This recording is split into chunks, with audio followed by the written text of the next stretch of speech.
আসসালামু আলাইকুম রহমতুল্লাহ। প্রিয় বন্ধুরা, আপনারা দেখতে পাচ্ছেন এটা যমুনা নদী। মূলত এটা শীতকালের একটি ভিডিও। বগুড়া সারিয়াকান্দি প্রেম যমুনার ঘাট, দেখেন দৃশ্যগুলো কত সুন্দর। আর ওই যে সামনের দিকে দেখা যাচ্ছে ওগুলো চরের উপরে বাড়িঘর। যখন নদীতে পানি বেশি হয় ওগুলো ডুবে যায়, ওই মানুষগুলো আবার অন্যত্র চলে যায়।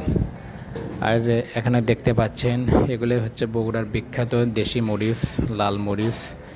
এগুলোই মূলত সারা বাংলাদেশের বিভিন্ন জায়গায় সাপ্লাই করা হয়। এছাড়াও সারিয়াকান্দিতে অনেক জায়গায় মরিচের আবাদ করা হয়। দেখেন কতগুলো মরিচ, পানিও কম, শীতকালে মূলত নদী শুকিয়ে যায়, এরকম অবস্থা। দেখেন এই হলো